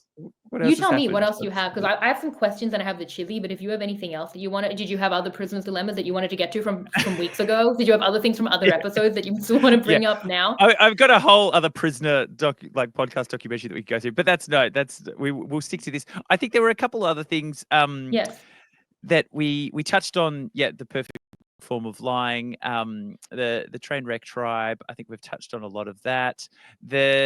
The other breakdown, is there any tribe that we didn't do as much on? I don't think so, because obviously Vula, we've done 2 extremes every week. Oh, that's okay. Actually, no. Yeah, Shannon, we have there is something. Oh, yes. Something. It is. Now, some alliances are made through, I don't know, a shared upbringing or some sort of cultural background, or maybe loving the movie Holes. Exactly. Best movie ever. But there are some alliances that are formed just through the love of jet skis. My God. Is that what Eva said? Like, she said, we both love jet skis. Yes. Did you watch Loki season 2? Yes, this is what I was thinking at the time. Oh my God, it was, because I was like, this is the tweet. No one cared about my increasingly incorrect tweets through the night. Movies like on a jet ski. Exactly. The Owen Wilson character who loves jet skis was exactly what I was thinking about. I wanted to tweet them and then the Owen Wilson character and then be like, they all love jet skis, but then I didn't know if that would be more niche than, again, my increasingly incorrect journey tweets. But I would have liked it. I would have liked it. I would have liked and subscribed if you'd posted that. Thank you so much. Do you understand the influencing? Is it Morbius? Is that the Owen Wilson character? Morbius? Morbius. His name's Morbius. Yeah. Because he influenced Peter so hard on Key Lime Pie that when we were in New York, we searched for a whole day and then we did get key lime pie. But then when we went on our Disney cruise a few weeks ago, it said that there was key lime pie and we looked all cruise and there wasn't key lime pie, but he started something in this household about key lime pie but not about jet skis. But that is something that maybe Peter could bond over someone with, is a key lime pie. But the jet ski thing was specific. The jet ski thing is wild. But this is me. This is what I like to drill down on, Shannon. I know we've gone through everything else, but the other thing I want to touch on, I've touched on jet skis. David, he hates water, but he loves chocolate milk. He loves chocolate milk. Huge cosign, by the way. David is all green flags, just by the by. Yeah. He's the king of the green flags. He's got his 24-inch python arms. He's absolutely, although he does have money troubles. So watch out there. Poor man. But love can conquer all. Love can conquer all. He reminds me of, did you see Deadpool Wolverine? Nice Pool? Yeah. nice Oh pool yeah. from there. He's Kind of, yeah, a he's little very bit. got nice pool vibes, which is amazing. But I am a fellow lover of chocolate milk, Dave. So I'm just going to put it out into the world. Yes. So did you used this? I'm going on a bit of a tangent here, Jen. Did you used to have lunch orders at school, like at primary school? Lunch orders? I don't know. We've had a canteen. So what you would do is one day a week, it was usually Mondays or Fridays, you would get a little brown paper bag and you would write on it your food order, and That then does seem mum familiar. would put Yeah. money in an envelope Yeah, and you yeah, would hand it yeah. in at the start of the day. It would go off and it would magically get filled, and someone's job was to go and grab the basket, come back into the classroom and hand out all the lunches and stuff. And I can tell you, for 6 years of my life, on Monday morning lunch orders, I would have one jumbo sausage roll, one small bag of Ovaltinis, and one Oh, Big M chocolate. Big That M. Oh my was God. my lunch every Monday in a lunch order. And so I shout out to the Big M chocolate drinkers of Yeah. the world. Okay. If we can't bond on holes, which by the way, crime against humanity, but we can bond on this. David, huge cosign. I hate water. I don't drink water. Peter, like sometimes I'll have like a headache, which is often like last night with at 3 a.m. Peter will be like, go get some water. I'll be like, I'd rather die. Like it's actually medically terrible in many different ways. I don't drink nearly Chocolate enough milk or water. nothing. I love chocolate milk, but you know what's better than chocolate milk? Strawberry What's milk. that? Strawberry milk. Incorrect, Shannon. Incorrect. No, Take your it's strawberry milk. Go watch Holes. Get out of this podcast. That is my outrageous. podcast. You Strawberry get out. flavored milk. Yeah, strawberry milk is amazing. Have you had it? Have you tried? Or I've you just like not liking it, but you I haven't can tell tried you it? right now. Once I find something I like, I never change, Shannon. Once I tasted Did you Big M try it chocolate, one time? okay, well, Strawberry. mate, Promise look, me you'll do maybe it I'll this do. weekend. Okay, I'll do it for Promise you. me. I'll live stream it for you, Shannon. Me try Yes. strawberry milk, I'm Big telling you, M this flavored. yes, this is how I know I'm my father's daughter. My dad loves strawberry milk, and I'll just drink strawberry milk, and I hate water. If I was on Survivor, I would get so dehydrated, which I honestly kind of do in real life because I will not drink water.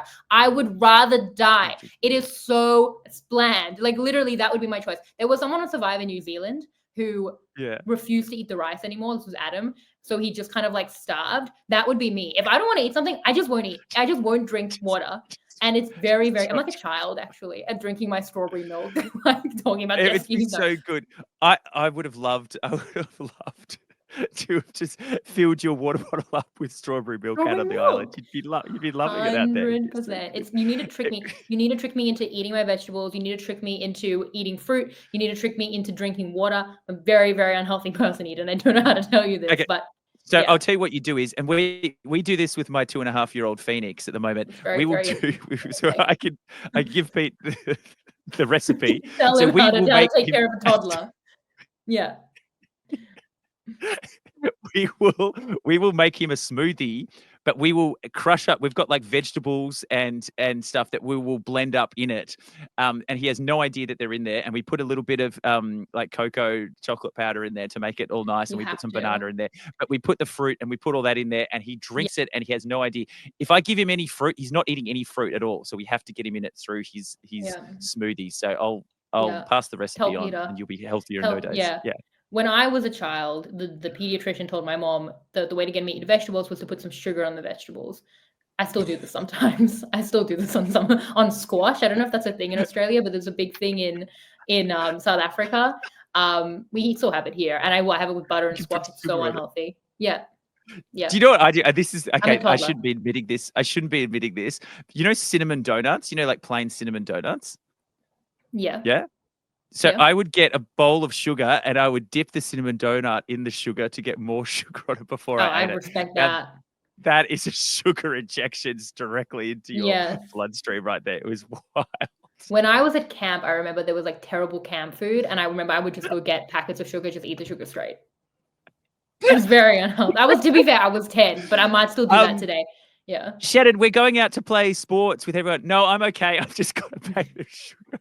Literally. In the bunk bed. The food was so bland. I was just eating packets of sugar. Now, will this chocolate milk obsession, which again, David is 10 out of 10 correct for, but strawberry better, but both good. Will it come to fruition where there's like a reward? The sanctuary with chocolate milk, and David's like, oh my God! Because he hasn't drunk water and he hasn't drunk anything in like weeks. I think maybe we're going to see this play out. I think it's advantageous. Any future Survivor players, talk about your favorite food out there, get it Yeah. out into the world, because there is a non-zero chance that production out there will pick up what you're putting down, and one of the rewards or something will be a packet of barbecue shapes, a chocolate milk, a cup of tea, like just something out there, a Snickers bar. Put it out into the world. Don't just rely on them coming up with, I don't know, KFC or something like that. Really put it into the world what Well, you actually KFC want is to eat, good. and I think it will come true. Yeah, 100%. For me, it would be like a toddler's menu, and they would be like, "We're going to the candy store." I'd be like, "Yep, that's what I want." That's because I haven't drunk water in me drink, please. The sanctuary, they all have their little menus, and then someone slides across the kids' menu there, Shannon. You could go, "Yep, I'll Literally. take the strawberry milk, and Literally. I'll have the nuggets Packets of and sugar. no Yeah. vegetables, and packets of Yeah. sugar." Exactly. Literally. If the reward was like veggies, I'd be like, "Pass. I'd rather not. I'd rather starve. I'd rather die." It seems like I'm being extreme and I'm joking. I assure you I'm not. It's genuinely a concern. Like, I it's love it. not a good situation. I But love you it. will have strawberry milk this weekend, and maybe you'll rewatch Holes, and maybe you'll see that it was better than you you Okay, thought. I'm going to send you a photo of me in my cinema room watching Holes, Good. drinking a strawberry Milk. Oh, what a strawberry milk just for Saturday. you. What a wonderful day. What a Saturday night, mate. Incredible. I'll Incredible. have to watch Severance first. I haven't watched Severance yet. Oh my god, I know. I'm also because I'm you having tweet a this. night where I'm you're not doing this watching the seven. podcast with you That is instead of so watching Severance. Can you believe this friendship level we've got here? You're amazing. I'm doing that on my own podcast, and I'm annoyed about it because I also am like Severance, and I'm like, even before I could have watched it, but I'm like, but I had the revote rules in my head. I'm like, I won't be enjoying it because I'll be like 7 to not be watching it. But I'm like, we'll do it tomorrow when I can like get this all my thoughts out and be done with it. But it's so kind of you to be a guest when you could instead be watching the Severance finale. Like, thank you, genuinely, thank you so much. So good, Shannon. Of course. Should we do the Chizzy? Maybe then we can go and watch the Severance finale. It's very late. We probably won't, but I don't know. I'm tempted, honestly. Chizzy, take it away, Jacob Sega-Weinstein and MC Color. 1, 2, 3. Okay, what are we? It's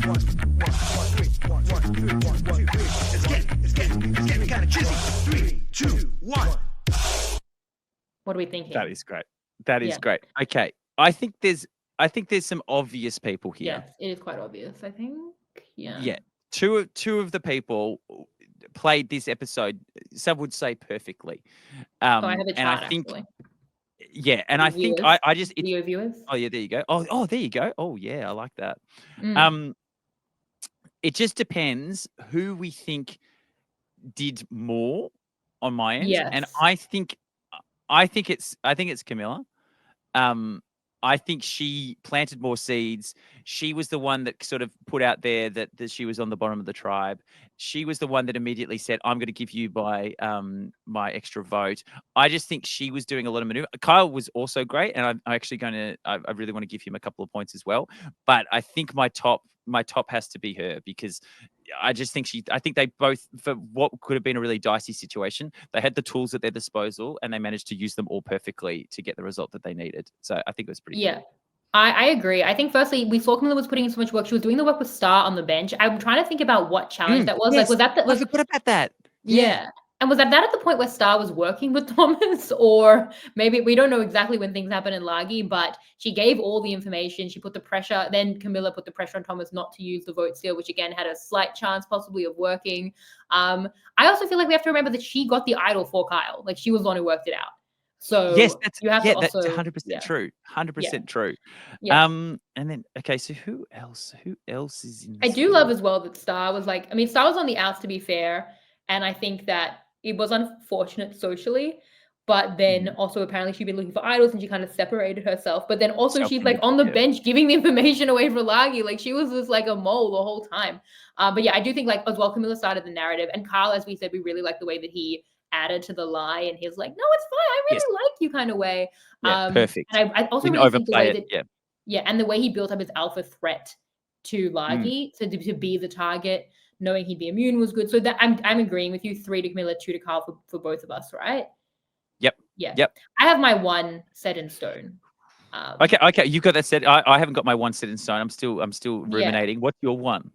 My 1 is going to David, because he's right about water and chocolate milk. No, because that is a point. And he loves jet skis. No, but I think that everyone loves him through 2 tribes of just like total adoration. You have to commend it. Eva loves him. Mary loves him. Like, I wouldn't throw away Charity now. and we'll see how it goes. But I think just on positioning, like I have to give a point to David. Yeah, and so that I mean, Camilla's now up to 9, tying with Say, and Kyle then gets put up to 8, and David gets his first point. Who are you giving a point to? Ooh, it is tricky. I don't know. Dave, you make a really good case for Dave because he was the other one that sort of built that up. Maybe I'll. The other thing is, it's just like not enough other people did enough in the episode to really warrant it. I might actually go. You're never going to give to the California girl, so yeah. Well, that's exactly it becomes right. Okay, difficult. maybe. No, Cedric's still under the bus. Mary, I feel like, is in a really good position now, but I don't think she really did anything to deserve it. Look, maybe I'll give. Maybe I'll give. I was thinking it's either Mitch or Eva for me. I think Mitch, because both of them made connections outside their alliance pretty quickly. Yeah. I think Eva, like, clocked Dave, and like, however you feel about it, she was just putting herself in front of Star, saying like, "Oh, let's get her a Star." I might actually give it to Eva. I think I'm going to give her 1 point. I think she made a connection with David. I think they made a genuine connection there, and I think they're going to build on it. And I think those two are going to be pretty safe moving forward. So yeah, I'm going to give Eva. I really like her as well. I think with Eva, it does feel counterintuitive to be like, she's on the bottom and it feels like they'll target you, but it also feels like it will work. Like it feels like because David likes her, that's more important. So I do think that's important. I think Mitch, honorable mention to Mitch, who Chrissy's wanting to work with Mitch, and Mitch having that connection with Cedric, but then you can't give Cedric because Say is so against Cedric. Mitch is covering more. Yeah. Okay. So 1 point to Eva, and then given the point to David. I had a couple of questions from the listeners. Eden. Oh, great. Indulge me. I love it. Okay, Matt Benjamin asked how he should vote for season 50 this week. Now, neither of us can vote, but we can campaign and advocate, and we could get a VPN where we could vote. Should I do that? Should I care enough to do this? You definitely should, because one vote could matter. I know it is important. I mean, in Australia, it's compulsory voting, so we know that it's important to vote. But okay, the 3 things. Let's talk through it. So it's to have a swap or no swap. I feel like this is the easiest one, so I've started there. Like I enjoy a swap personally. Like you always have a swap. Swap is great. Swap changing the dynamics. We saw this is a perfect example of how much fun a swap is. All these different dynamics, all these different things play out. We are gone. The Pagong era is gone. It's no one is just going, okay, we're just gonna vote off this minority. Everyone's looking for new alliances and new groups, and it's really fun. That is a no-brainer. That is 100% keeping the swap in the game. Interesting as well with the 2 swaps that we've seen, 45 and 48 in the new era, have come from the tribes losing all in a row. Like Lulu and Vula. Like I think obviously they weren't intending to have swaps, but in a 5 vote pre-merge, they're probably worried, correctly so, with probably both Lulu and Vula, that it will get to a point where it will get to a tribal council where it's like a Steph and Bobby John type situation. Yeah, that's exactly right. And then you go down, then they vote out, and then they have to join the other tribe. Yeah, so they probably don't want that. So it seems like that's what's triggered both swaps of the new era. Correct. Would there ever get in a situation it gets down to 2 and you just send 1 to each other tribe? Well, that was what happened with Malcolm and Denise. Yeah, and they just split. Do you go back to doing that? They could do that, and then it's 2 tribes. And then they have 2 tribes, and that would be such a oh my god, shock horror! Imagine having 2 tribes, Shannon. They do get to the 2 groups when they split them in the merge, so I don't know if it's that different. So yeah, they don't have to do that, but there are other options. But I think that's what's been triggering swaps in these. Yes, I agree. Swap seasons. But I think we still trigger swaps. I think we're pro swap. Definitely. And we like the trigger. Yeah. Okay, very much pro swap on this podcast. Then the other one, so there was the Final 4 challenge. Now everyone was very excited to vote for Hand on a Heart Idol because obviously we love our history here as the nerdy super fans. But then the 3 options they gave were Samotion, and then they gave the one that Ben won in 46, which is like the ball is rolling down and you're doing like a puzzle. And then if the ball, you get a time penalty if the ball hits. So it's kind of like those 2. Continue your puzzle if you've dropped. Yeah. Yeah, and then I think one was like a big obstacle course. So it's unfortunate because they're like, you choose. It's like, well, it's kind of like this is like, it's like the 2-party voting system. It's like, I don't want a different option that's not one of the options. But I mean, I guess Emotion. I don't know. It's emotion for me. It's the Yeah. it's the closest thing we've got. I've ever since classic, yeah. Token Sheens, I've got Yeah. an affiliation with that challenge. I love it. I think it's really good. I think it's really fun. I missed out on doing it in Titans versus Rebels. That I think they did a slightly different version. There was a bigger scale one. You have to run up, drop it, and run back down. I like the just small normal one where it just comes down to your hands Yeah, and that's you what they just keep had going. in the Yeah, picture. that's what they had. So Yeah, yeah. I think that as well especially with that, like with the big one, obviously there's like a real big fitness component. I think with Samotion, like it's concentration and like kind of like hand on a heart idol. It's like anyone can win on a given day. Like I remember like Romeo was the big surprise, winning in 42. So I do think, yeah, Samotion is kind of the closest thing we have, I guess, to that like But there's iconic classic. But there's Yeah. still the element of like you've got to time your balls. You should count. Like there's still this so it can reward Oh, why do I people put that Chizzy up? know the Sorry. game. Oh yeah, there you go. The Chizzy chat, so it's It's still up for the non-viewers being that's confused. right. But the strategic element of this emotion is still there. Like if you know, okay, I'm going to time how long the ball goes down. I know I have this many balls, and I'm going to divide it by that to get my timings right. Like that rewards the person that knows that, rather than the person that just comes in going like, oh yep, I'll just do this, or I've just got really good hand-eye coordination. I think it's that's what I like about the challenge. I think it is one of those classic challenges that it's just it's a great watch. It's great for viewers, and it's really exciting. But there is a strategic element that if you know how to play it, it does give you an advantage. Better than that one that Malcolm did. You know, the one where you have to hold the ones together. And that doomed Sver, that doomed Malcolm. I mean, that haunts my nightmares. Yeah, but that's terrible. Get rid of that trash. I do think as well, like these aren't good options compared to like something like iconic like Hand on a Heart Idol for season 50. Like they're missing a trick, and like we see the way that those like massive like torture challenges in Australian Survivor. Like I think endurance, like a Palau type endurance for a final challenge about just how much do you want it, how much can you, the mental fortitude, that's the last challenge. You're not thinking 4D here, Shannon. This is not the final challenge. This is the final 4 challenge. Yeah. They're going to do a final 2, You're and optimistic. the final 3 challenge is going to be Hands on a Heart Idol. I'm calling it right now. It'll be a classic. Are you being final serious? 2.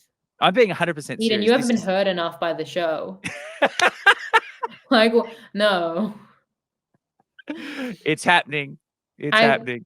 I admire your optimism. I think it's foolish, but I wish I lived in a world where I could be like so wrong but optimistic as you are. Yeah, good. Yeah. I'm glad we agree. What was the last category, Shannon? Now I'm just insulting you while you missed the Severance finale to be here. That's the kind of friend I am. And then this was hard because this was like advantages. I'm gonna see if I have the actual terminology here. I do have get the wording right. Get the wording right because it is important. Well, the wording, as you know, is probably like choose what we want, bitches. Based on the way that a lot of subtext. A lot of subtext in these. So here's so they said more gameplay. Advantages are an exciting way to give players the power to influence the game. How much power do you want advantages to have in Survivor 50? But advantages are good, remember that. Minimal power. I want advantages to be rare and limited in power, forcing the players to rely primarily on their strategic, social, and physical abilities. Strategic power. I want advantages that are just powerful enough to create some uncertainty and risk, adding a layer of complexity for the players to deal with. And the third is dynamic power. I want to amplify the impact and fun of advantages so they offer enough power to shake up the game so that even players on the bottom have a fighting chance. So this is like a 3-tiered level. Don't you love the sentence? So it gives even the players at the bottom a fighting chance to stay in there and make the game so amazing because your favorite is going to be on the bottom. And if you haven't selected this, then you are going to be crying in your sleep when your favorite competitor is sent back. Like that's what that's saying. There. Or it'll be boring, a boring steamroll. But if you want a steamroll, then I guess be boring. Exactly. I found this one really hard because I don't understand what it means. Like, the idea of strategic advantages to me sounds good. Like, it's like that advantages that people can use in a strategic way, but it's like I don't trust the show of what that means. Like, I'm tempted to say obviously minimal because I want them to do as little as possible because I don't have trust in the show and I think that the show is broken. I'm really enjoying the season, by the way. I complain every week. I am enjoying the season, but yes, I don't trust the show, so that's why I want to do minimal. Strategic to me sounds good. What is their version of strategic advantage? Possibly not mine. So I don't know how I don't know what I'm voting for here. I feel like I need more information. I can't vote either. It's purposely vague. It's purposely vague. I'm going to go out there and go strategic because I think the strategic element of it sort of makes me think that I it don't will be know. things that a smart player can do to You're so impact the optimistic. game You're so wrong. rather than Mr. Optimistic. Well, yeah, not that optimistic. But the what was the bottom level called? What was that? Dynamic. The bottom Dynamic level was power. dynamic. No, that Oh was the no, the top bottom level, was wasn't it? minimal. Sorry. Yeah, It's on the minimal. bottom of the vote, so it's on right. Oh, okay, yeah. The least is minimal, the middle is strategic, and the most is dynamic. The one that can like help your fave, so that it's not a boring steamroll. You boring Borenson. Oh well. If it stops me being boring, let's do that one, Shannon. Yeah, I don't want to be boring. You want to be boring? I'm not boring. Strategic sounds good, but then are they just getting me because it's so strategic? I think possibly this is very hard. How much do we trust the show? Should we limit their power as much as possible? Maybe we limit their powers as much as humanly possible. And so if they ever think that maybe we could get this necklace of power back in the game, that they have to think twice because we voted for minimal. It's just one of those ones that you like. What does that mean? Like, What does that mean? you don't know. You don't know. It's just that's such a nothing vote. That one. Yeah, it's very there's not tough enough because I'm not the kind of person who's like, we need to go back to basics. Like, I don't feel that way, but then I feel like if I give them an inch, they'll take a mile. So I'm like, maybe I give you nothing. I don't know.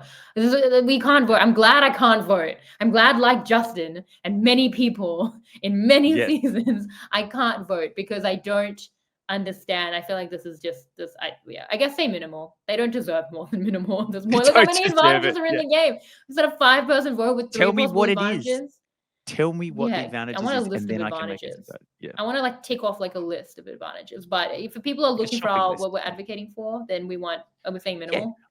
We're saying minimal. I want a list of advantages, and I want to get my fire tokens out, and I want to buy the different advantages to put into the game. Just like Hunger Yeah. Games, where you can buy advantages to send into the game. That's what I want to do. Yes. Oh my god, I would love to do that. That would be so fun. Yeah. Okay. Anyway, well, that's all I have. Eden, you missed the Severance finale to be here. I know. That's I'm so just kind. that kind of I'm guy. so I'm touched. just the Dave of the podcast world. I like jet skis. Green flags. I like chocolate milk. Exactly. Yeah. That's what he would do. That's what a kind would. person would do. He Everyone would. go thank Eden for missing the Severance finale to be here. I missed it too, but it's my podcast, so it's like I have to be Exactly. here. That's fun. That's Eden, fine. You can miss it. You are podcasting more than me at the moment. I don't say that lightly. Tell the not people what true. you're doing and where it actually is true. I ran the numbers when I was doing my Julia Roberts calculating. I also found time to count how many podcasts we've each done, and I think this week how many podcasts did you do this week? I'm in the case of I'm doing recaps of Australian Survivor after each episode. Every same. Every episode, yeah. And then you're doing a weekly. Then I'm doing a weekly one with my brother for Survivor Debrief. And that's like then I'm doing exit interviews. Yeah. And then I'm doing. And then you've done this. And then I've done this, and then anyone that would have me, I did Sarah's podcast last night. Obviously RHAP's. Sarah's own. We did the draft with her. We started talking about biscuits, and we said, you know what? We're going to have to talk about Australian Survivor, but we're also going to have to do a biscuit review. So we did a top 5 biscuit review. Keep an eye out for that one coming soon. So yeah, I'm always looking for a new podcast to jump on. You know me. I love it. I'm so shallow. I need to talk about these things. I need to express myself any way necessary through as many podcasts as humanly possible. Yeah, so I think that's what it is that you're recapping 3 times a week, doing a weekly show, doing an exit like me. I'm doing global every week, but you're guesting so much, and I'm not doing that. You guested this week already, so that already brings you up to me, and you guested with me, so you already won more. I told you, calculated it. Yeah. There's the maths. So everyone, but seriously, like in terms of what we're doing, me and my brother with Survivor Podcast, it's been really fun doing a weekly recap. So if there is anyone that wants to listen to me rabbit on for another weekly recap, please like and subscribe that, because we're just a humble little podcast, unlike the RHAP juggernaut that we all know and love. So yeah, if you do enjoy my ramblings, please check us out and give us a like and subscribe. It would be really great. Where can people find that? So you can find me at Eden Porter 1 on Instagram, or at Eden Porter on X. And yeah, on YouTube, it's Survivor Debrief. So just follow us there, and on Spotify as well. Or any good podcast channels, you can find Survivor Debrief. So yeah, check it out. I saw you on the homepage this week.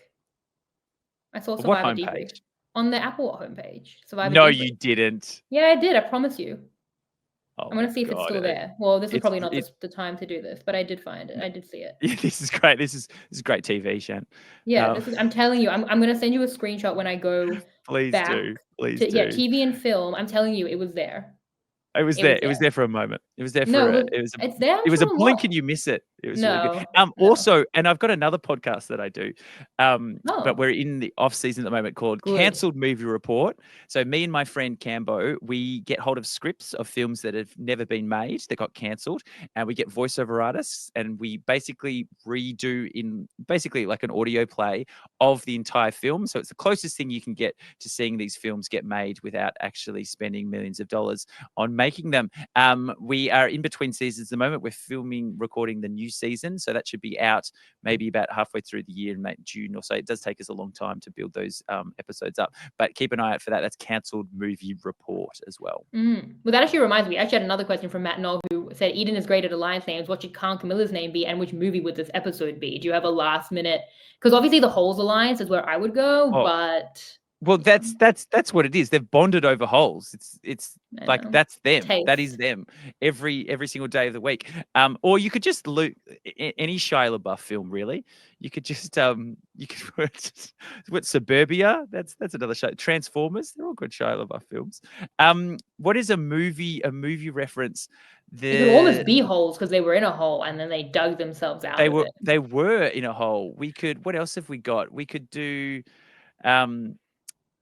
It could be Bill and Ted's Excellent Adventure. We could have Carl and Kamala's Excellent Adventure. Yeah, that would be good.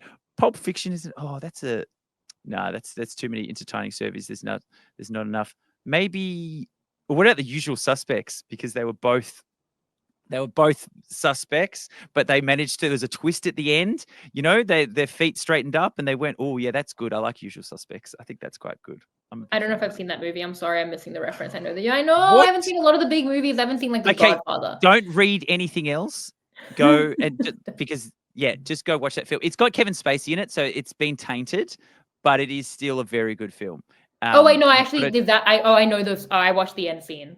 Is that the one with the twist? Oh, well, is that well Kaiser done. Sose? Yeah, I watched that. I'm sorry. I Wikipedia movie plots and I watched that last scene. I watched the last scene before I Wikipedia'd it. I'm like, what is happening here? Oh, Shannon. And now that's that movie is. I'm sorry. But okay, what if it's the aforementioned Inception based on but if they do this and they do that and then we get to the layers. Yes. Well, I think we lived through Inception tonight in terms of our journey. So I think that's another really good one. That was the what we need someone. We need the dun, dun, dun, dun, dun, dun, dun, what? Like we need that music playing to get us kicked out, to get us out of our journeys, get us back to reality. Yeah. Give us the kick, Shannon. Give us the kick. Get us back to the Severance finale. But Eden, thank you so much. Everyone should check out everything that Eden is doing.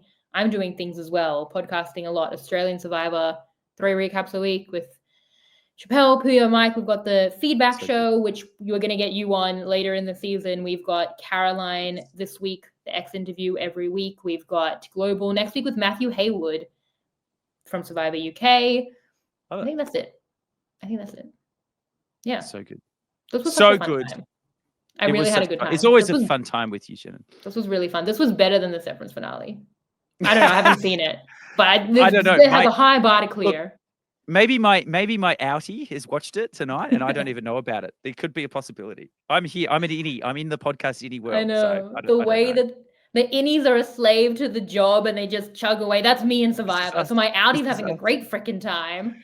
Oh, having watched it. Addie's drinking chocolate milk and watching Holes. And I'm just in here, not seeing the sunlight, just being like, and I'm like, what happens with on a jet ski out there? Like, here we are. I've made Severance references in so many of my recent podcasts. Like, it's pretty clear I want to be watching Severance right now. This is not a Severance podcast. This is Survivor 48. Thank you so much, Eden. Absolutely love the chat. Thank you to our listeners. Thank you to our team behind the scenes. And I will see you next time. Bye. See ya. Bye. This is RHAP. We know reality TV.